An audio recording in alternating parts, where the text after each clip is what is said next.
চলুন একদম সরাসরি আজকের বিশ্লেষণে ঢুকে পড়া যাক। আমাদের সোর্স কিন্তু বেশ আলোড়ন তোলার মতো একটা প্রশ্ন সামনে এনেছে। আচ্ছা, ২০২৬ সালের নির্বাচনের ফলাফল কি আসলে ২০২৪ সালেই লেখা হয়ে গেছে? মানে প্রশ্নটা হলো, ইতিহাস আর সমাজবিজ্ঞান কি আমাদের দেখিয়ে দিচ্ছে যে ভবিষ্যতের ভোটের বাক্সে কি আছে? আজকের পুরো আলোচনাটা কিন্তু ঘুরবে এই একটা প্রশ্নকে কেন্দ্র করেই। দেখুন, সোর্সটা শুরুই করছে একটা দারুণ শক্তিশালী উক্তি দিয়ে। তাদের ভাষ্যমতে ২০২৪-এর ঘটনাটা শুধু একটা সরকারের পতন না, এটা ছিল একটা আইডিওলজির পতন। আর যখন একটা বড় আদর্শ ভেঙে পড়ে তখন কি হয়? একটা বিশাল শূন্যস্থান তৈরি হয়। তো চলুন এখন সোর্সের মূল যুক্তিতে যাওয়া যাক। তারা বলছে ২০২৬ সালের নির্বাচনটা নাকি একটা আগে থেকেই ঠিক হয়ে থাকা ব্যাপার।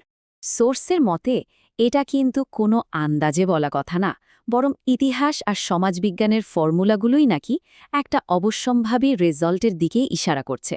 এখানে বেশ ইন্টারেস্টিং একটা থিওরি তুলে ধরা হয়েছে, অনেকটা নিউটনের সূত্রের মতো, যে প্রত্যেক ক্রিয়ারই একটা সমান ও বিপরীত প্রতিক্রিয়া আছে। সোর্স বলছে সেকুলারিজমের পতনের পর যে ভ্যাকিউম বা শূন্যতাটা তৈরি হয়েছে, প্রকৃতির নিয়মে সেটাকে ভরাট করবে তার ঠিক উল্টো আইডিওলজি, মানে পলিটিক্যাল ইসলাম। আচ্ছা, এবার দেখা যাক সোর্স কিভাবে ইতিহাসকে সাক্ষী মেনে তাদের যুক্তিটা দাঁড় করাচ্ছে। তারা বলছে ১৯৯০ আর ২০২৪ সালের মধ্যে নাকি একটা অদ্ভুত রকমের মিল আছে। দেখুন, সোর্সের পুরো যুক্তিটাই কিন্তু দাঁড়িয়ে আছে ইতিহাসের এই রিপিটেশনের উপর। একবার ভাবুন তো ১৯৯০-৯১ সালের কথা। কি হয়েছিল তখন? এরশাদ সরকারের পতন, ছাত্রদল ছিল আন্দোলনের লিডিং রোলে, তারা ডাকসু নির্বাচনে জিতল, আর ঠিক তারপরেই জাতীয় নির্বাচনে জিতে গেল বিএনপি। এবার আসুন ২০২৪-এ। সোর্স বলছে একদম একই ঘটনার কপিপেস্ট হচ্ছে। হাসিনা সরকারের পতন, আন্দোলনে ছাত্র শিবিরের বড় ভূমিকা, আর ছাত্র সংসদ নির্বাচনে তাদের জেতার সম্ভাবনা। তো এই প্যাটার্ন যদি ফলো করা হয়, তাহলে ২০২৬ সালের নির্বাচনে কে জিতবে? জামায়াত? এখানে কিন্তু একটা খুব স্বাভাবিক প্রশ্ন মাথায় আসে, তাই না? আন্দোলনে তো বিএনপিও ছিল, তাহলে তারা কেন জিতবে না? জামাত কেন? আচ্ছা, সোর্স কিন্তু এটারও একটা ব্যাখ্যা দিচ্ছে। বলা হচ্ছে ভোটারদের মাথায় দুটো জিনিস কাজ করবে। একটা হলো নেগেটিভ ভোটিং, মানে যাকে বেশি অপছন্দ তার বিরুদ্ধে ভোট দেওয়া। আর দ্বিতীয়টা হলো দুটো অপশনের মধ্যে যেটা বেটার চয়েস বা তুলনামূলকভাবে ভালো তাকেই বেছে নেওয়া। এই টেবিলটা দেখলে সোর্সের যুক্তিটা আরও পরিষ্কার হয়ে যাবে। দেখুন, বিএনপির কথা বললে প্রথমে মাথায় আসে হাওয়া ভবনের দুর্নীতির স্মৃতি, যেটা ভোটাররা ভোলেনি। অন্যদিকে জামায়াতের মন্ত্রীরা যখন ক্ষমতায় ছিল, তাদের বিরুদ্ধে কিন্তু দুর্নীতির ওরকম কোনো অভিযোগ ওঠেনি। আবার যদি রিসেন্ট অ্যাক্টিভিটি দেখি, বিএনপির বিরুদ্ধে চাঁদাবাজি বা বিশৃঙ্খলার অভিযোগ আছে, আর জামায়াতকে দেখা গেছে ওয়েলফেয়ারের কাজে, যেমন মন্দির পাহারা দেওয়া বা বন্যা ত্রাণে। সোর্সের মতে এই যে একটা তুলনামূলক ছবি, এইটাই ভোটারদের ডিসিশন মেকিংয়ে বড় ভূমিকা রাখবে। এরপর সোর্স আরও পাওয়ারফুল একটা ছবি আঁকছে। তারা বলছে এটা কোনো সাধারণ ক্ষমতার বদল না, এটা একটা পলিটিক্যাল সুনামি।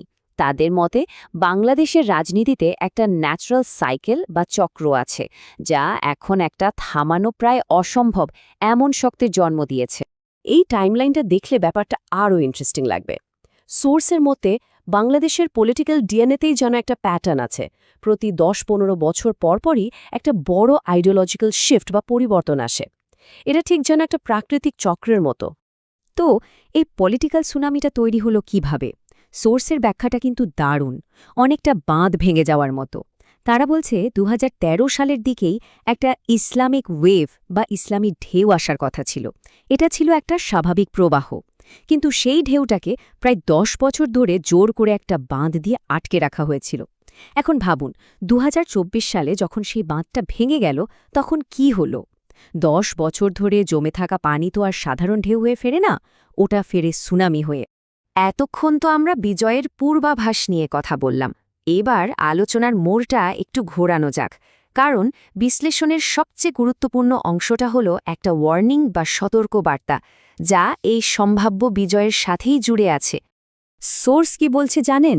তারা বলছে জামায়াতের সম্ভাব্য সরকারের জন্য সবচেয়ে বড় থ্রেট বা হুমকি কিন্তু বিরোধী দল হবে না, হবে দেশের সাধারণ মানুষ, তাদের আকাশছোঁয়া এক্সপেকটেশন বা প্রত্যাশা। আর এখানেই সোর্স ইতিহাসের আরও একটা অবাক করা প্যারালেল বা সমান্তরাল চিত্র তুলে ধরছে।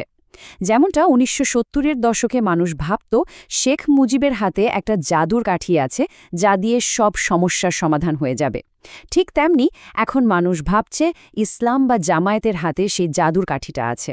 আর এই ম্যাজিক ওয়ান্ড বা জাদুর কাঠির প্রত্যাশাটাই হলো সবচেয়ে বড় ট্র্যাপ বা ফাঁদ।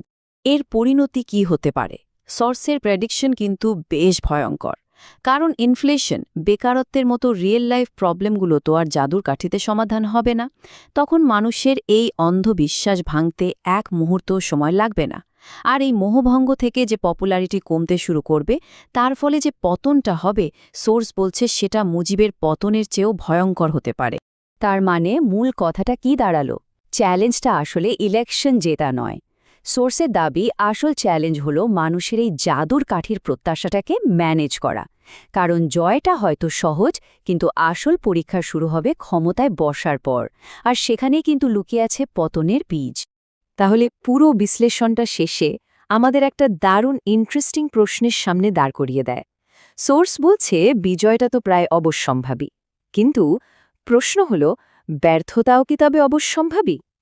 ইতিহাস যদি জয়ের রাস্তা দেখিয়ে দেয়, তাহলে সেই একই ইতিহাস কি পতনেরও একটা ব্লুপ্রিন্ট তৈরি করে রেখেছে? এর উত্তরটা হয়তো সময়ই আমাদের দেবে।